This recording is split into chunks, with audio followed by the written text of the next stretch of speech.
वज़ीर-ए-आज़म नरेंद्र मोदी ने जुमेरात को राजस्थान के सीकर जिले में मुख्तलिफ तरक्याती प्रोजेक्टों का इफ्तिताह किया। उन्होंने कहा कि मरकजी हुकूमत ने 9 सालों से किसानों के मफाद में फैसले किए हैं और उनके लिए बीज से लेकर मार्केट तक नए इंतजाम किए हैं। सीकर में इफ्तिताही तकरीब से खिताब करते हुए पीएम मोदी ने कहा कि आज मुल्क के किसानों को पीएम किसान समृद्धि के तहत 17,000 करोड़ रुपए मिले हैं। आज मुल्क में 1,25,000 पीएम किसान समृद्धि केंद्र मराकज शुरू हो चुके हैं। ब्लॉक और गांव की सतह पर PMKSY के मराकज किसानों को फायदा पहुंचाएंगे। किसानों के लिए open network for digital commerce भी शुरू हो गया है। वहीं नया यूरिया गोल्ड शुरू किया गया है। राजस्थान के मुख्तलिफ इलाकों को मेडिकल कॉलेज और एकलव्य मॉडल स्कूल भी मिले हैं। आज यहां से देश के करोड़ों किसानों को पीएम किसान सम्मान निधि के लगभग 18,000 करोड़ रुपए भेजे गए हैं, सीधे उनके बैंक खाते में जमा हुए हैं। आज देश में 1,25,000 1,25,000 पीएम किसान समृद्धि केंद्रों की शुरुआत की गई है।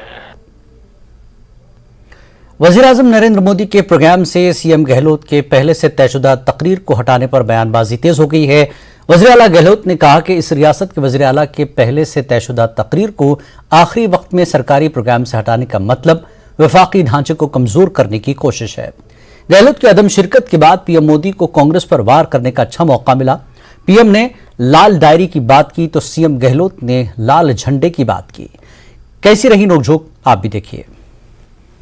कांग्रेस ने राजस्थान में सरकार चलाने के नाम पर सिर्फ लूट की दुकान चलाई है, झूठ का बाजार सजाया है। ताजा प्रोडक्ट राजस्थान की लाल डायरी। आपने लाल डायरी के बारे में सुना है ना? सुना है ना? कहते हैं इस लाल डायरी में कांग्रेस सरकार के काले कारनामे दर्ज है। लोग कह रहे हैं कि लाल डायरी के पन्ने खुले तो अच्छे अच्छे निपट जाएंगे। जनता आज सिग्नल दे चुकी है। सीकर के अंदर तो जनता समझ गई है और आने वाले वक्त में उनको लाल झंडी दिखा दी जाएगी। कांग्रेस के साबिक सदर राहुल गांधी ने यूथ कांग्रेस के ऑनलाइन प्रोग्राम से खिताब किया। इस प्रोग्राम में उन्होंने पीएम मोदी पर निशाना लगाया और इल्जाम लगाया कि वज़ीर-ए-आज़म नरेंद्र मोदी का मणिपुर से कोई लेना देना नहीं है। उन्होंने कहा कि बीजेपी आरएसएस सिर्फ इख्तिदार की भूखी है और इसके लिए वो न सिर्फ मणिपुर बल्कि पूरे मुल्क को जलाने से बाज नहीं आएगी।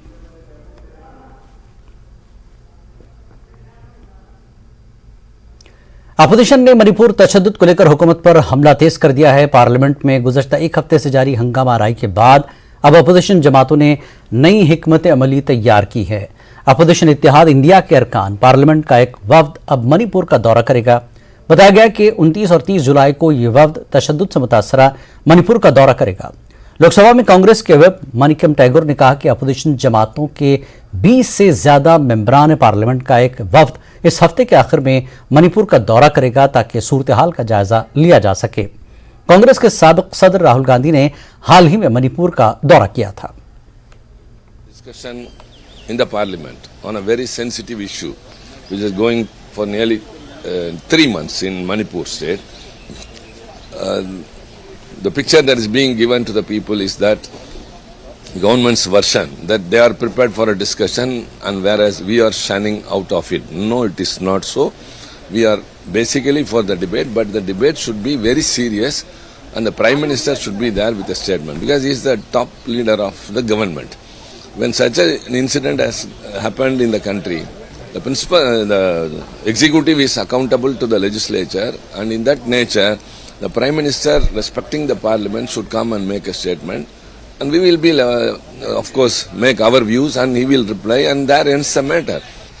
जब देश जल रहा है, जब मणिपुर विभाजित हो गया है, तो प्रधानमंत्री को अपनी छवि की पड़ी है, अपने अहंकार को वो ज़्यादा महत्व देते हैं। उस अहंकार को तोड़ने का काम आज हम कर रहे हैं। इंडिया अलायंस के साथी सांसद हैं, वो आज काले वस्त्र पहनकर आए हैं ताकि हम लोग अपने वस्त्रों के माध्यम से भी अपना विरोध दर्ज करा सकें कि जिस प्रकार से एक निर्दयी सरकार मणिपुर के बारे में बिल्कुल भी संवेदनशील नहीं है, मणिपुर के विषय में संज्ञान लेने को तैयार नहीं है, उस सरकार को अपने वस्त्रों के माध्यम से भी, इस काले कपड़े के माध्यम से भी मैसेज पहुंचाएं कि अपनी नींद से जागो, सत्ता के नशे से बाहर आओ। और एक प्रयास है मणिपुर के लोगों के साथ खड़े होने का, कंधे से कंधे मिला के खड़े होने का। मरकजी हुकूमत की जानिब से जामिया मिल्लत इस्लामिया को मेडिकल कॉलेज का तोहफा मिला है। जामिया मिल्लत इस्लामिया का medical college public private partnership के जरिए तामीर किया जाएगा। कॉलेज कैंपस में होगा, जबकि अस्पताल जसोला में होगा। MBBS के लिए नीट के जरिए दाखिले अगले साल शुरू हो सकते हैं। इंतजामिया तैयारियों में मसरूफ है। कॉलेज की इमारत तकरीबन तैयार है।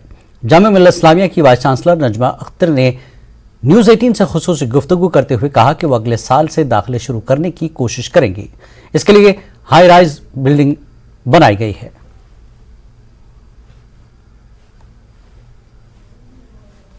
जामिया मिल्लिया इस्लामिया अपना मेडिकल कॉलेज शुरू करेगा, इसकी इजाजत तो मिल चुकी है, लेकिन कैसे शुरू होगा, हमारे साथ ज्यादा गुफ्तगू के लिए मौजूद हैं वाइस चांसलर नजमा अख्तर साहिबा।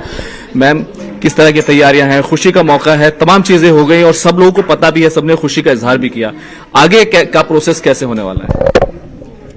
आगे का प्रोसेस जो है, उसमें जो चीजें एसेंशियल होती हैं कि जब हमारा मेडिकल कॉलेज में स्टूडेंट्स आएंगे तो वो बैठेंगे कहाँ, तो उसके लिए हम एक बहुत बड़ी बिल्डिंग बनवा रहे हैं, सो दैट मेडिकल कॉलेज के लिए बिल्डिंग तैयार होगी जिस वक्त हमारे स्टूडेंट आएंगे, क्योंकि बिल्डिंग बहुत टाइम लेती है, इसलिए ये मैंने अप्रूवल से बहुत पहले से शुरू करा दी थी।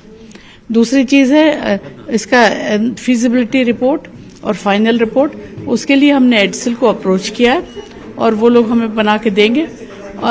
तब हमें एग्जैक्टली मालूम होगा कि कितना पैसा लगेगा या क्या होगा।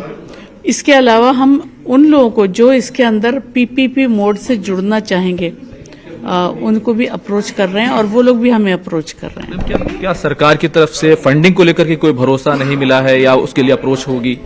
मुझे सरकार पर हमेशा भरोसा है और फंडिंग वो हमें देंगे। जब ये दिया है तो फंडिंग भी देंगे। अभी हम प्रेशर नहीं कर रहे हैं उनके ऊपर, क्योंकि हमने अभी फंडिंग मांगने की स्टेज भी नहीं आए हैं। जब मांगने की स्टेज पे आएंगे मुझे यकीन है कि हमें मिलेगा। जो मसला होता है वो जमीन का बड़ा मसला हमेशा से रहा, किस जगह बनेगा, कैंपस में बना रहे हैं, हॉस्पिटल भी चाहिए, तो ये कैसे करने वाले हैं, क्या प्लानिंग चल रही है? फिलहाल हमारे पास में एक इरिगेशन की जमीन है, मगर वो दूसरे की है, यूपी गवर्नमेंट की है, इसलिए अगर उसको मिलने के लिए डिसीजन हो जाए तो हाईएस्ट लेवल, तो वो बहुत अच्छी है, क्योंकि उनके लिए भी कोई यूजफुल नहीं है और हमारे लिए बहुत ज़्यादा यूजफुल है। मगर अगर जब तक हमें कोई ज़मीन, दूसरे की ज़मीन के ऊपर नज़र क्यों रखें, हमारे पास जो ज़मीनें हैं हम उनका मैक्सिमम यूटिलाइजेशन करेंगे। हमारा इस बार जो एम है वो ये है कि हम फैला के चीज़ें नहीं रखेंगे, एक के ऊपर एक रखेंगे, यानी वर्टिकल हमारा बढ़ना होगा और उसके लिए हम लोग तैयार हैं। अपनी हर बिल्डिंग को हम वर्टिकली उठा रहे हैं और पूरा यकीन है मुझे कि हम इतनी जगह भी निकाल लेंगे, हमारे पास है थोड़ी बहुत, जिसके उसका हॉस्पिटल भी बन सके। कितने बेड्स का हॉस्पिटल बनाने जा रहे हैं? क्योंकि जाहिर सी बात है बड़ा कॉलेज होगा, उम्मीद की जा रही है, जामिया का जैसा नाम है, NIRF में 3rd रैंकिंग, तमाम चीजें हुई हैं, गवर्नमेंट भी पॉजिटिव है, तो पॉजिटिवली कितने बेड का हॉस्पिटल प्लान कर रहे हैं? देखिए, जो रूल है वो मैंने अभी देखा नहीं है। पहले था कि हर एक सीट के ऊपर 100 सीट्स के ऊपर 700 बेड्स चाहिए। अब मुझे नहीं पता, मैं exactly I am not going to comment upon that, but जो एज पर रूल्स चाहिए वो हॉस्पिटल करेंगे ही। टिल दैट टाइम हमारे बच्चे, पहले साल में तो हॉस्पिटल की जरूरत होती नहीं, दूसरे तीसरे साल से शुरू होती है, तब तक हम कई private medical college, private hospitals के साथ MOU करेंगे, ताकि वो हम एक तो उनके टीचर्स हमारे यहाँ पढ़ाने आने सके और दूसरे हम उनके हॉस्पिटल्स का यूज कर सकें। एक आखिरी सवाल बिल्कुल कि कब से एडमिशन शुरू हो जाएंगे और तमाम जो कैंडिडेट्स हैं, उम्मीदवार हैं, वो जामिया का फॉर्म भरना शुरू कर देंगे? ये इसके बारे में कोई नहीं कह सकता।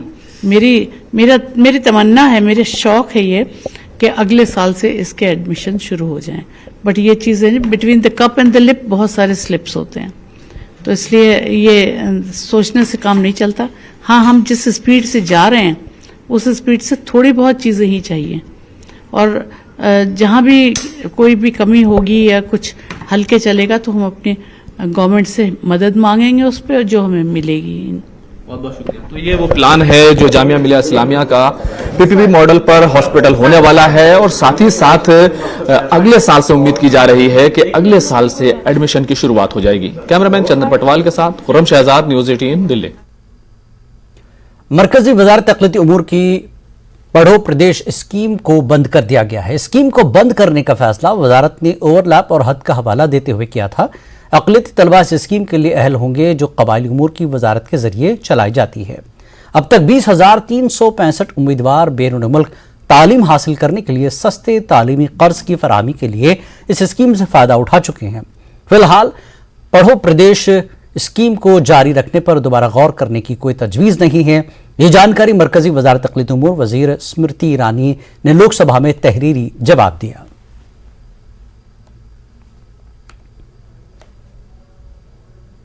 वक्त एक ब्रेक का, ब्रेक के बाद फिर लौटेंगे।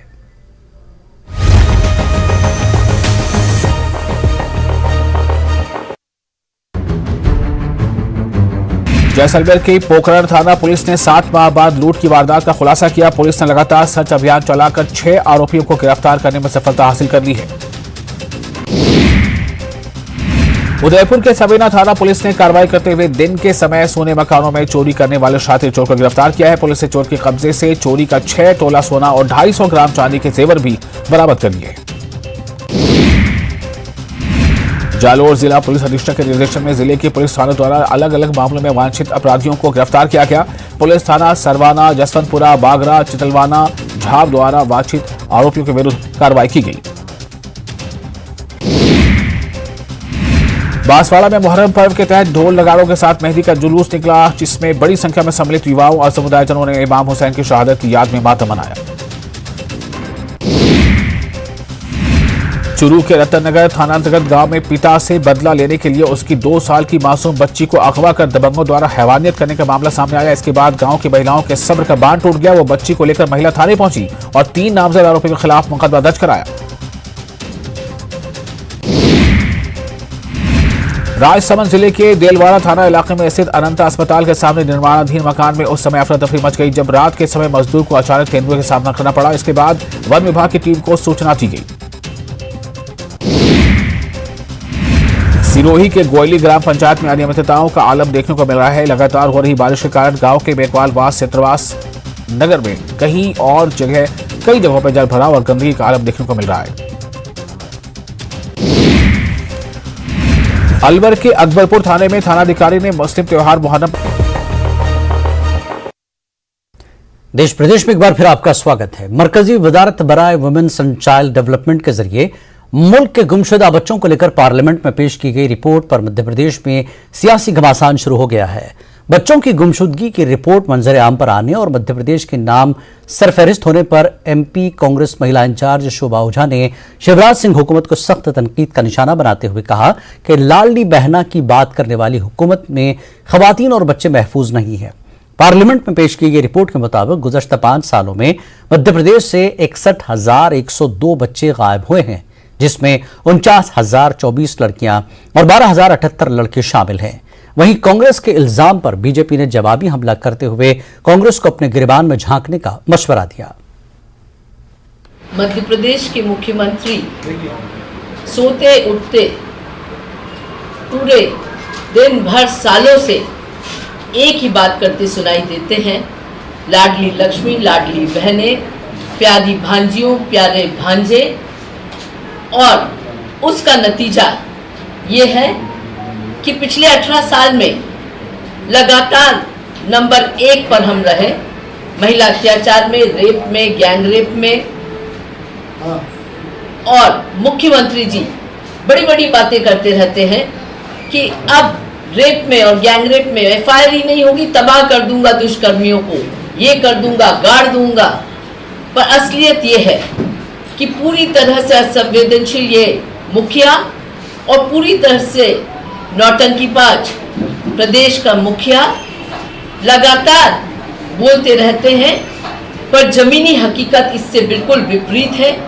शोभा ओझा जी, एक महिला होने के नाते मुझे शर्म आती है कि आप ऐसी महिलाएं हैं जो दोहरा रवैया रखती हैं। आप महिला आयोग की अध्यक्ष रही और कमलनाथ जी ने एक दलित महिला को आइटम कहकर संबोधित किया, आपके मुंह से एक शब्द नहीं निकला।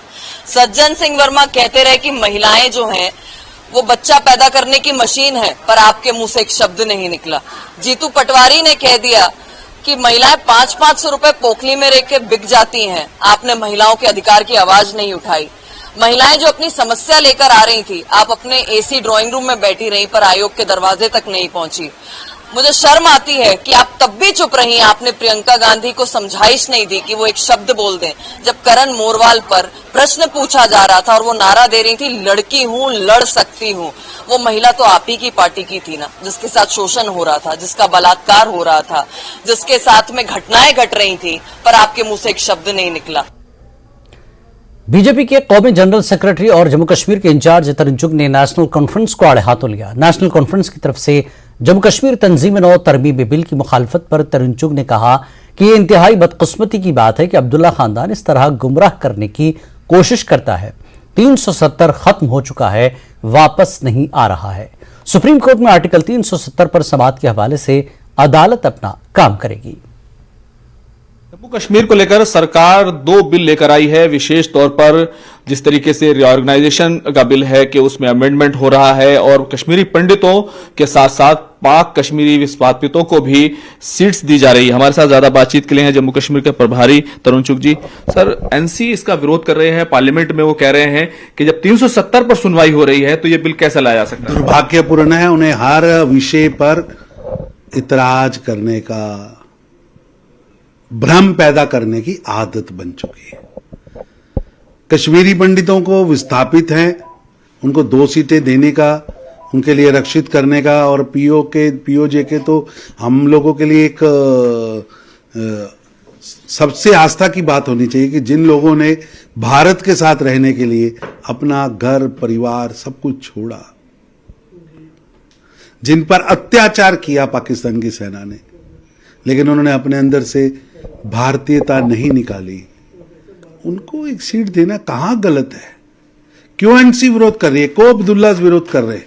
मैं अब्दुल्ला साहब को कहना चाहूंगा कि अभी तक वो जख्म हरे हैं, आप उस पर नमक छिनक रहे हैं, कोई भूला नहीं है। एनसी ये कह रही है कि जब धारा 370 संवैधानिक तौर पर हटाई गई या नहीं हटाई गई, जब वही तय नहीं हो पा रहा है, डे टू डे हियरिंग होने वाली है, उस बीच में ऐसा दोबारा से अमेंडमेंट लाना ये ठीक नहीं है।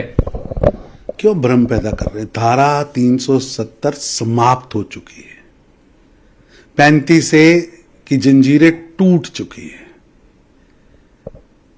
ऐसे देश नहीं चलता है। और अब्दुल्ला साहब वो दिन भूले नहीं है, दुनिया पूरी, जम्मू कश्मीर भी भूला नहीं है कि जब वहां से कश्मीरी पंडितों को विस्थापित होना पड़ा था, जब उनकी लाशें पेड़ों पे टांग दी गई थी, जब जम्मू कश्मीर की धरती पर श्रीनगर में नारे लग रहे थे कश्मीर बनेगा पाकिस्तान, कश्मीरी पंडितानियों के साथ पंडितों के बिना, तो आप मुख्यमंत्री थे, मुफ्ती साहब गृह मंत्री थे। जब आग पर जम्मू कश्मीर की एकता अखंडता को फेंका, जब शोलों पर वहां की शांति को फेंका, तो आप थे मुख्यमंत्री, कोई भूल नहीं सकता। एक दूसरा सवाल यह है कि आज कश्मीरी पंडितों के द्वारा एक याचिका दाखिल की गई सुप्रीम कोर्ट में, इंटरव्यू याचिका, और ये कहा गया कि सुप्रीम कोर्ट को धारा 370 समाप्ति के खिलाफ जो तमाम याचिकाएं हैं उनको खारिज करना चाहिए। अदालत को अपना काम करने दीजिए। निश्चित रूप से 370 जम्मू कश्मीर की जनता को उससे मुक्ति मिल चुकी है। अब कोई भी जम्मू कश्मीर की इस जो जनता को अधिकार मिले, उनके अधिकारों को छीन नहीं सकता। बहुत बहुत शुक्रिया। कैमरामैन चंदन पटवाल के साथ खुर्रम शहजाद, न्यूज़ 18 दिल्ली। जम्मू श्रीनगर कौमी शाहराह पर बानिहाल टोल प्लाजा के करीब एक तेज रफ्तार ट्रक की जद में आकर लांबर बानिहाल की एक खातून लुक़्मा अजल बन गई, जिसके बाद उसके अहले खाना ने शाहराह को बंद करके एहतजाजी मुजाहरा किया। मुतवफ़ी खातून की शनाख्त आमिना बेगम जोजा मोहम्मद इकबाल उम्र 35 साल साकिना लांबर बानिहाल के तौर पर हुई है। मकामी लोगों ने इल्जाम लगाया कि जम्मू श्रीनगर कौमी शाहराह पर बानिहाल टोल प्लाजा के करीब फुट ओवर ब्रिज की देरीना मांग को national highway authority of India की जानिब से नजरअंदाज किए जाने का शाखसाना है कि आज एक खातून ट्रक की जद में आने से मौत की शिकार हो गई है। चीज़ भी है, अभी जो एक्सीडेंट हुए हैं आए दिन यहाँ पे एक्सीडेंट होते हैं और हमने बड़ी बार जो है NHAI को गुहार लगाई थी कि यहाँ पे हमें 1 फुट ओवर ब्रिज दे दो। अच्छा। बट आज तक हमारी जो सुनवाई है वो नहीं मानी गई है। मुझे पता ही नहीं है कि किस कारण ये हमें लोगों को तंग कर रहे हैं, डिमांड भी कर रहे हैं, सबको पता है, एडमिनिस्ट्रेशन को पता है। यहाँ पे टनल में एक्सीडेंट हो रहे हैं बट ऑन रिकॉर्ड ये दिखा नहीं रहे हैं और ये एडमिनिस्ट्रेशन की कहीं ना कहीं नाकामी है कि वो इस चीज़ को काबू करने में नाकाम हुई है। मैंने उसको पकड़ा जनाब। अच्छा। अभी मैंने उसको बचाया लोगों से। अच्छा। बहुत मुझे पीट पिटाई हुई, यहाँ बहुत पिटाई मुझे भी हुई। अच्छा। मगर मैंने उसको बचाया, फिर मैंने कहा चलो ये ऊपर वाले की तरफ मगर है एडमिशन की तरफ से हमें। ठीक। अब क्या गुजारिश करेंगे एडमिनिस्ट्रेशन से? जनाब यही हमें बस यही हमें पुल चाहिए यहाँ पर, ये हम गुजारिश करते हैं। बनाया क्या आपको ब्रिज देंगे? कौन सा ब्रिज यहाँ पे लगा है? बाकी काम इनको अच्छे से चल रहा है, बाकी काम इनको अच्छे से चल रहा है, लेकिन हमारा ब्रिज नहीं आया। जम्मू कश्मीर अपनी पार्टी के रहनुमा व साबिक MLA दिलावर मीर ने सोनावारी में शिया आबादी वाले कुछ इलाकों का दौरा किया और इस दौरान उन्होंने मुहर्रम अल हराम के इंतजामात का जायजा लिया। दिलावर मीर ने इस मौके पर मकामी लोगों से भी बातचीत की। उन्होंने मीडिया के साथ बातचीत करते हुए कहा कि मुतल्लका इलाकों में मुहर्रम के इंतजामात नामाकुल हैं। उन्होंने LG इंतजामिया से मुतालबा किया कि वह आशुरा से कबल ही तमाम इंतजामात को यकीनी बनाए। लेवल पे, डिस्ट्रिक्ट लेवल पे कि बड़े इंतजामात हो रहे हैं, पानी का इंतजाम हो रहा है, राशन का इंतजाम हो रहा है, बिजली के बारे में इंतजाम हो रहा है, लेकिन जो ग्राउंड सिचुएशन है मैं कहता हूँ कि वो दावे जो हुक्मरानों के हैं वो उनके कमरों तक महदूद हैं। ग्राउंड पे आप देखेंगे इस वक्त मैं बड़ा मायूस हुआ यहाँ पे, मुझे इस बात का ज़बरदस्त दुख हुआ कि हमें शिया बरादरी के जितने भी यहाँ पे लोग हैं ये पानी के लिए तरस रहे हैं, पावर के लिए तरस रहे हैं और सभी लोग यहाँ जमा हुए। उन्होंने कहा कि साहब हमारे लिए कई दिनों से हम ये कह रहे हैं, हुकूमत के जो कारंदे हैं उनसे ये कह रहे हैं कि ये शिकायत का अजाला किया जाए, लेकिन कुछ नहीं हो रहा है। और सही बात ये है, मैं डिविजनल कमिश्नर गवर्नर साहब से इल्तिमास करना चाहता हूँ, he should pull them up कि जो भी इन गलत इंफॉर्मेशन दे रहे हैं कि सभी इंतजाम मुकम्मल हुए हैं, हर एक चीज़ का बंदोबस्त किया गया है। कोई बंदोबस्त मैं नहीं देख रहा, मैं इस वक्त यहाँ पे हूँ, मैं कोई बंदोबस्त नहीं देख रहा हूँ गवर्नमेंट की तरफ से यहाँ हुआ। पानी का ज़बरदस्त मसला है इस वक्त है यहाँ, ये तरस रहे हैं, पानी के एक एक कतरे के लिए तरस रहे हैं, राशन के लिए तरस रहे हैं, बिजली के लिए तरस रहे हैं। तो वहाँ मैं ये गुजारिश करूँगा हुकूमत से कि पूरी तौर पे एक्शन लिया जाए, जो ऑफिसर इनको गलत इंफॉर्मेशन दे रहे हैं ग्राउंड से। करगिल के मजहबी, सियासी और समाजी तंजीमों ने श्रीनगर में 8वीं मुहर्रम अल हराम के जुलूस को 35 साल बाद इजाजत देने पर सरकार का शुक्रिया अदा किया। मुहर्रम रिवायती जुलूस को इजाजत देने पर समाज के हर तबके ने खुशी का इजहार किया। आज श्रीनगर कश्मीर में 8 मुहर्रम अल हराम के तारीखी जो जुलूस है वो बरामद किए जा रहे हैं और गवर्नमेंट ऑफ जम्मू कश्मीर की तरफ से 6 बजे से सुबह 6 बजे से 8 बजे तक का टाइम उनके लिए दिया गया है, मुख्तस किया गया है। आज की इस मुनासिबत से मैं सबसे पहले उन तमाम आज़ादारों का, उन तमाम जवानों का, उन तमाम माँओं बहनों को याद करना चाहता हूँ जिन्होंने इन 34-35 सालों में अपनी कुर्बानियों के ज़रिए यानी आज़ादारी को कायम करने के लिए तशद्दुद बर्दाश्त किया, आज़ादारी को कायम और दायम रखने के लिए उन्होंने कैद व बंद की सोबतें बर्दाश्त की, लेकिन इमाम आली मकाम अलैहिस्सलाम का जो अलम है वो कभी झुकने नहीं दिया, वो कभी गिरने नहीं दिया और उनकी 33-34-35 साल जिद्दोजहद ने आज सरकार को इस पर गौर करने पर मजबूर कर दिया कि वो कम अज़ कम ये फैसला ले और इस तारीखी जुलूस को एलॉफ करे। जब से बीजेपी सरकार आया यूपी में भी जो मुहर्रम का जो है जुलूस जो है वो पुरअमन। देश प्रदेश में फिलहाल इतना ही। नमस्कार।